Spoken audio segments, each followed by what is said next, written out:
bagaimana apabila seorang anak yang dia sebetulnya sudah pada usia yang cukup untuk menikah, tapi dia dihadapkan pada satu dilema. Kalau dia menikah, dia khawatir bahwa dia tidak bisa memberikan bagian dari rezekinya itu kepada orang tuanya atau saudara-saudaranya. Mana yang harus dia pilih antara tetap menikah dengan jaminan Allah bahwa barang siapa hidup dalam satu ikatan pernikahan, Allah akan memberikan lebih rezeki, dengan dia milih membantu orang tuanya dan saudara-saudaranya terlebih dahulu.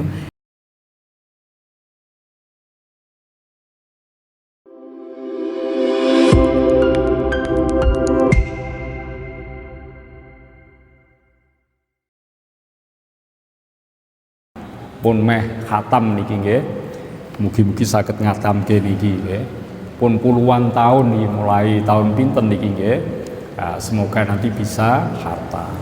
Monggo niki tansih wonten masih panjang waktunya untuk tanya jawab nggih, supados saged nambahi ilmu pengetahuan bagi kita semua. Monggo nggih. Assalamualaikum warahmatullahi wabarakatuh. Waalaikumsalam warahmatullahi wabarakatuh. Terima kasih atas kesempatan yang diberikan kepada saya. Saya ingin bertanya Pak Ustadz, yang saya tangkap hari ini tadi ketika disebut kata-kata surga, pasti itu adalah dambaan kita semua. Surga yang kita dambakan itu, bila kita memohon, kita apakah boleh kita memohon surga yang paling tinggi, yaitu Jannah Firdaus? Itu yang pertama. Yang kedua, setelah kita di surga itu adalah satu puncak kenikmatan yang kita tidak lagi ada kewajiban beribadah.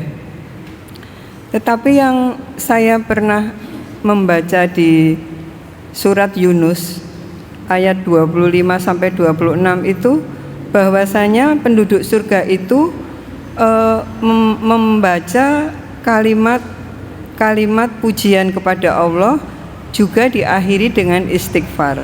Nah, pertanyaan saya Pak Ustadz, apakah kalimat-kalimat yang dibaca oleh penduduk surga itu bisa kita amalkan kita ketika di dunia ini, dan bagaimana pengamalan itu supaya menjadi amal yang diridhoi oleh Allah?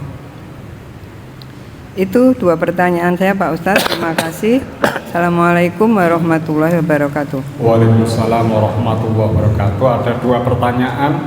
Yang pertama, bolehkah kita memohon surga yang tertinggi derajatnya? Boleh.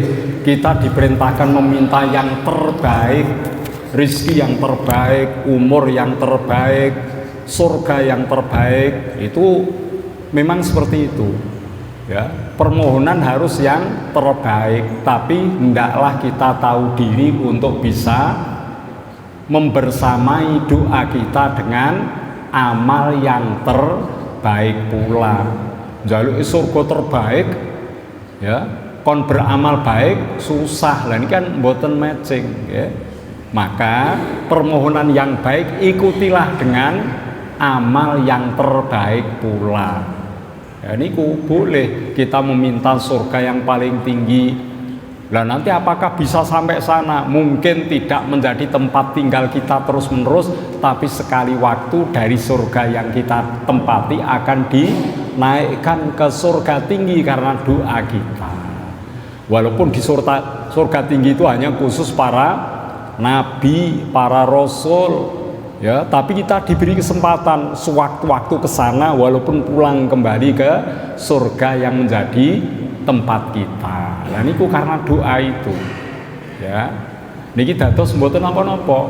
Mulane kula jenengan iki ada dua waktu nggih, ampun kesupen. Kula jenengan sak sampune salat subuh, sak sampune salat maghrib kalih niki nggih, sampun ngantos kesupen saderengipun ngendikan napa-napa donga. Dongane napa? Ya. Allahumma ajirni minan nar. Ya Allah, jauhkan aku dari api neraka. Ping 7 nggih. Niki pun wong salah wangsul kula aturke.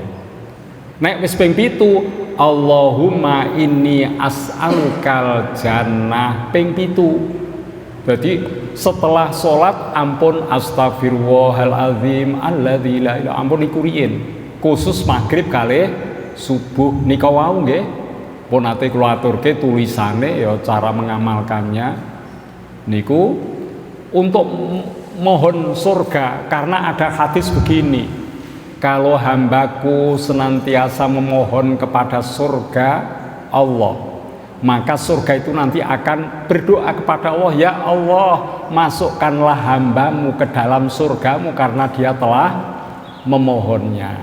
Neraka juga akan bilang kepada Allah, wahai Allah jauhkanlah dia dari azab di neraka karena dia telah memohon untuk dijauhkan. Lah niku wau ampun ngantos kesupen niku nggih diamalke niku saking hadis Rasul nggih. Jadi Allahumma ajirni minan nar, Allahumma ajirni minan nar, Allahumma ajirni minan nar ping 7.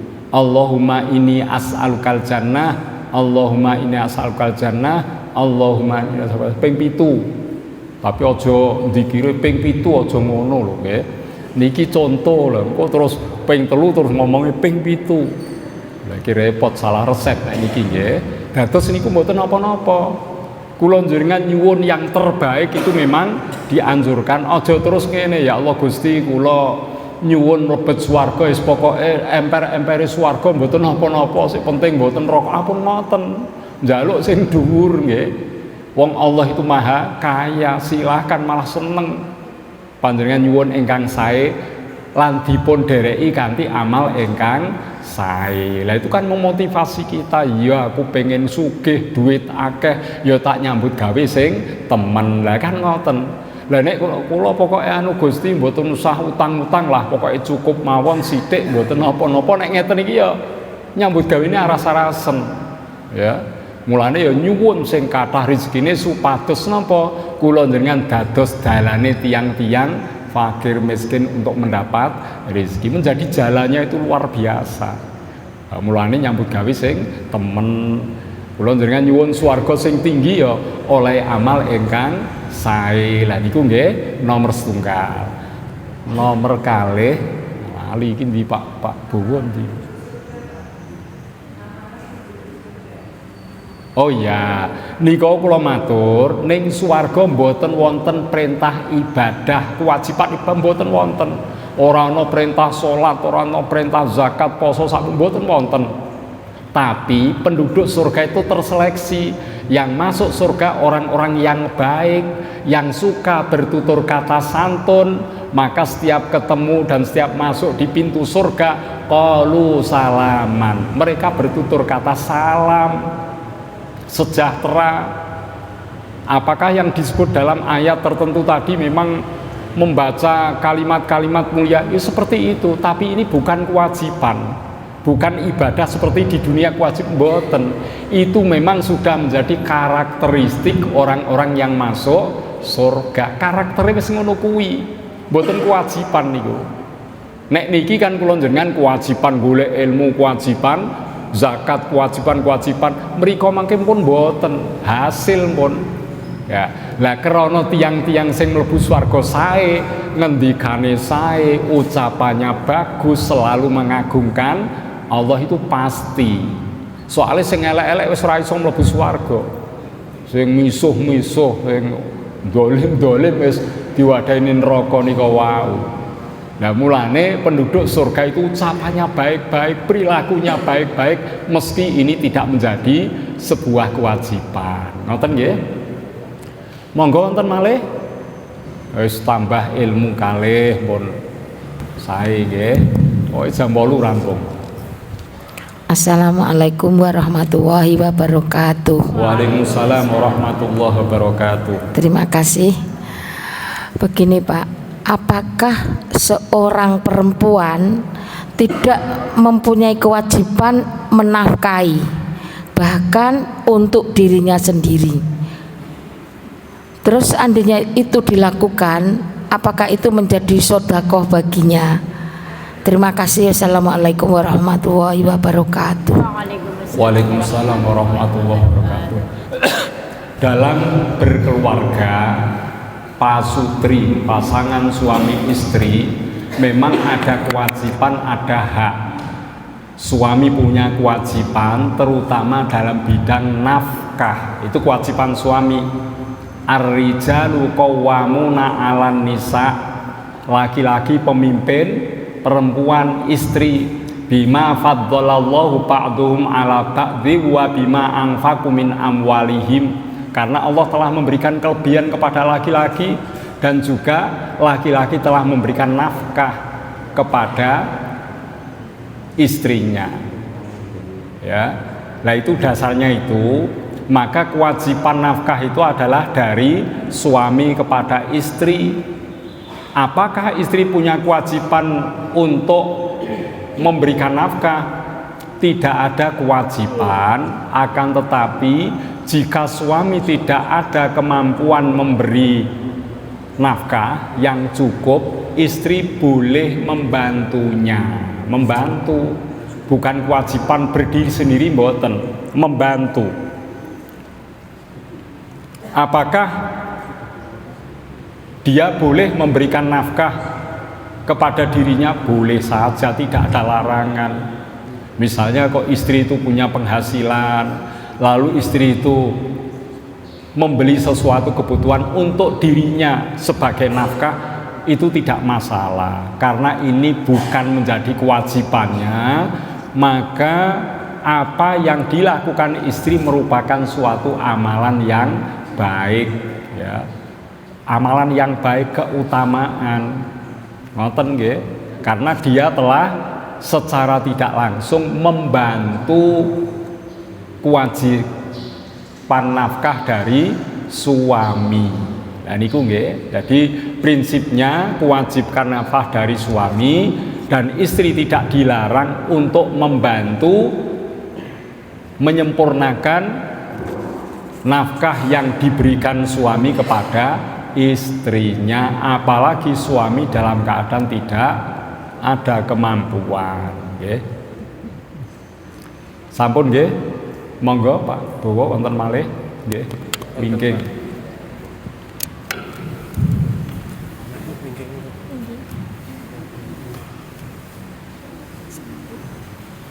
Ada yang belakang.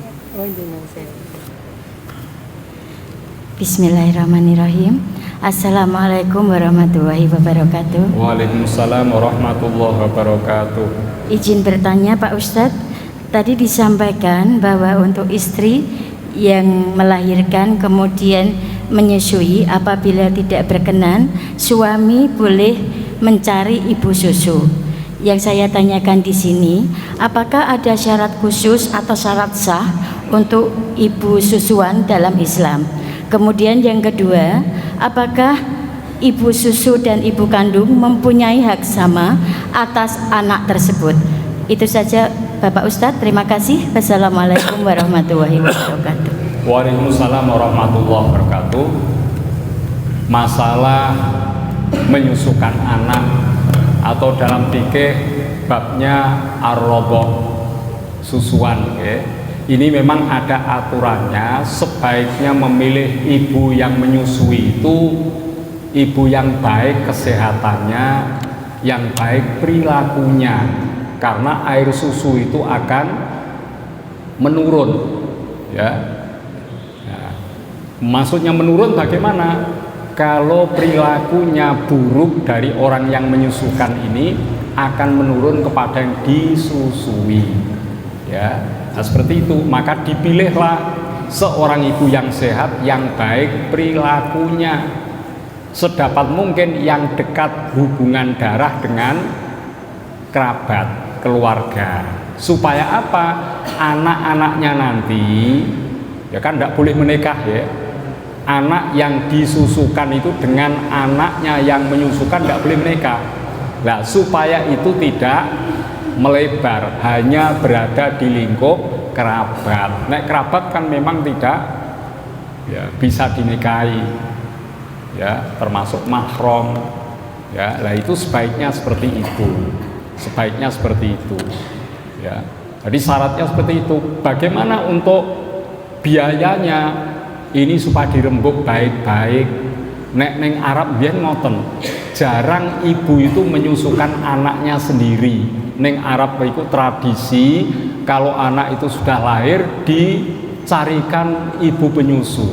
Memang neng kono niku nopo air susu bisa nopo niku istilahnya bisa keluar istilahnya meskipun orang itu tidak sedang hamil iki.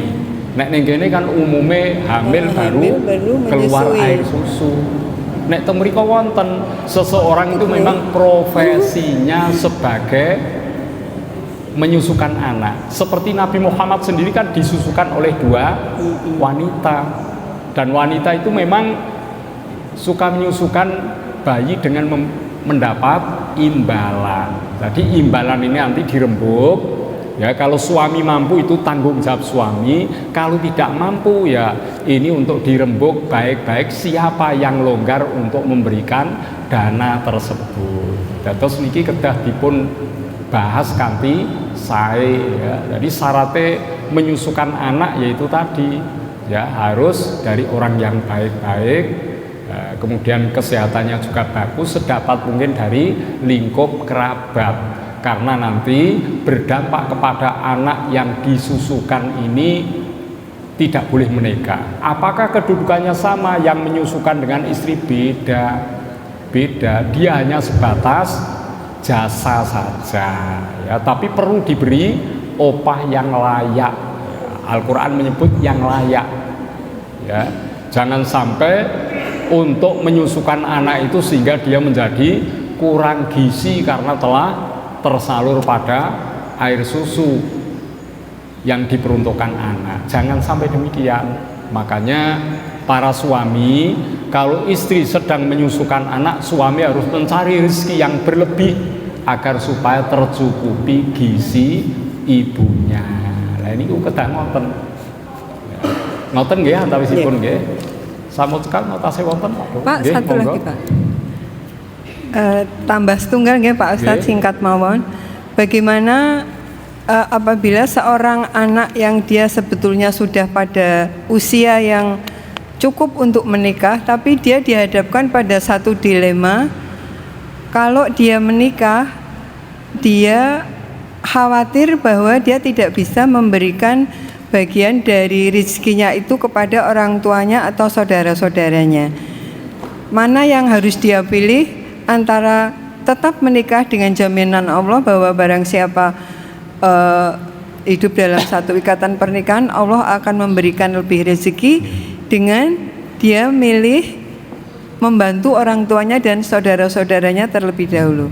Terima kasih. Assalamualaikum warahmatullahi wabarakatuh. Waalaikumsalam warahmatullahi wabarakatuh. Dalam ajaran Islam, nikah itu adalah sunnahnya Rasul, ajarannya Rasul.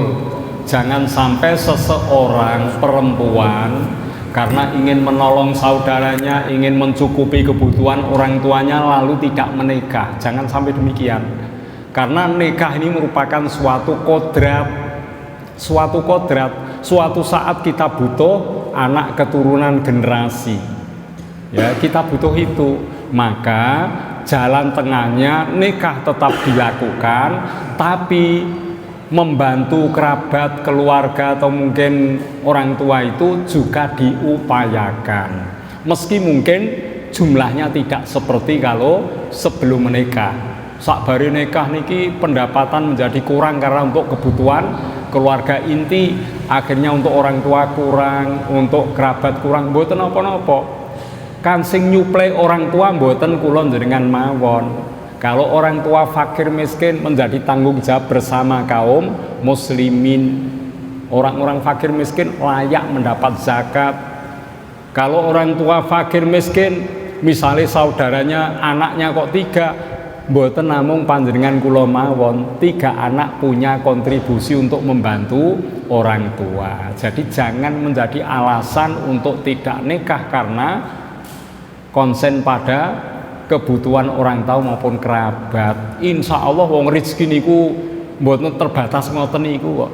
Jenengan wis berbuat baik pada mereka semuanya dipakai nikah, malah mungkin rezeki itu akan terbuka lebar-lebar setelah menikah, sehingga memberi kepada orang tua dan lainnya bisa menjadi lebih besar lagi. Ya ampun khawatir ngoten nggih. Lakukan suatu perintah dan kita optimis akan memperoleh kesempatan pula untuk berbuat baik kepada sesama.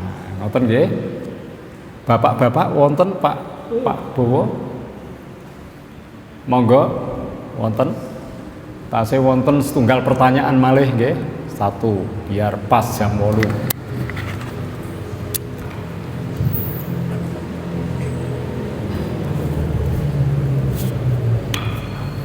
Assalamualaikum warahmatullahi wabarakatuh. Waalaikumsalam warahmatullahi wabarakatuh.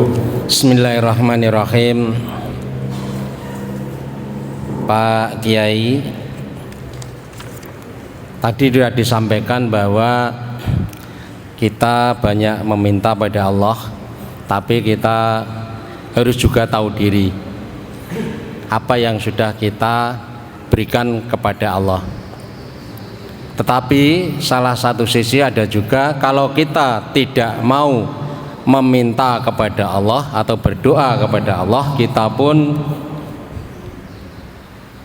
dikatakan sombong karena kita mengingkari kekuasaan Allah Subhanahu wa taala. Dalam hal ini supaya kita tidak sesat dan kita bisa berdoa dengan ikhlas lillahi ta'ala, sebagus-bagusnya amal apa yang kita amalkan atau dikir-dikir apa supaya bisa hati kita menjadi lunak. Demikian yang kami tanyakan. Terima kasih. Wassalamualaikum warahmatullahi wabarakatuh. Waalaikumsalam warahmatullahi wabarakatuh. Jadi benar yang disampaikan, orang yang tidak mau berdoa memohon kepada Allah dipandang sombong. Karena semua manusia punya kekurangan, punya kebutuhan, tapi dia tidak memohon kepada yang maha sempurna. Makanya Allah memerintahkan, ud'uuni astajib lakum, mohonlah kamu kepadaku, niscaya aku akan kabulkan. Sekarang pertanyaannya, ya, apakah ada doa, zikir, amalan tertentu yang menjadi suatu wujud doa harapan kita kepada Allah yang terbaik? Ya. Niku kathah nggih. Dados kula jenengan saenipun sakderenge ndonga nyuwun sing macem-macem niku wau, kita harus memperbaiki diri dengan amal-amal yang baik, perilakunya apik, nggih. Kemudian ibadahnya bagus, ngoten niku. Zikire nggih khusuk mantep. Nek niku pun tumata kanthi sae saenipun, mohonlah kepada Allah, ini menjadi permohonan yang kuat, permohonan yang mustajabah, doa yang mustajabah. Tapi nek niki mboten didandani, prilakune elek, ibadahe ora genah, tapi njaluke iki sing apik-apik, nah niki mboten ya selaras dengan perilaku kita. Maka untuk mengantarkan sebuah doa yang mustajabah, mari kita mulai dengan memperbaiki diri kita. Ya, nek rumangsa kathah dosane nggih tobat riyin, ngoten niku. Nek rumangsa kula jenengan kurang amale, nek saat itu tasih wonten kesempatan, mari beramal dulu. Beramal dulu. Ya. Dan mari kita jaga kondisi yang baik ini supaya doa menjadi mustajabah. Dados niki mboten krana ucapane lho nggih, donga niku napa mawon sae donga niku. Tidak harus bacaan ini mboten. Rasulullah paring pinten-pinten contoh doa. Bahkan donga sing kula jenengan damel piyambak niku mboten napa-napa. Niku baik asalkan niku wau kula jenengan wis siap dengan segala sesuatu yang baik, itu doa akan menjadi mustajabah. Ya, misalnya kok ngomong ngeten mawon, bismillah, ya sakitku sakniki mantun, bismillah penyakitku sembuh, ngono tok lho. tapi wong kula njenengan wis mendasari nika wau, prilakune apik, amal ibadah apik, sedekah dilakoni, resik awake saking dosa, ucapan niku mawon saged langsung melangit. Nggih. Tapi benten nek kula njenengan isih reget awake, ya, masih kurang ibadahe, masih medhit pelit, tapi nyuwune macem-macem, dongane dawane rak karuan niku ya urung jaminan sebagai doa yang mustajab. Nah itu ya, makanya doa mustajab itu dari min qalbin, ya, dari hati, ya, yang khusyuk, tunduk, tawadhu kepada Allah Subhanahu wa taala. Innallaha, sungguhnya Allah layak balut doa al abdi, Gusti Allah ora nampa dongane kawulane Gusti Allah min qalbin ghafilin lah, dari hati yang lale, atine ra tau eling Gusti Allah, atine reget kok nyuwun niki nggih kirang menjadi doa yang spesial. Mulane niki mengke kula panjenengan prakteke, kula njenengan tindak mriki dengan niat yang baik, kita ngaji ayat-ayat Al-Qur'an, pesan-pesan nasihat Allah dengan baik, dan mari kita berdoa di penghujung ini, ya, memohon kepada Allah supaya diberikan taufik hidayahnya, diberikan rezeki berkah dan segala kebaikan yang lain.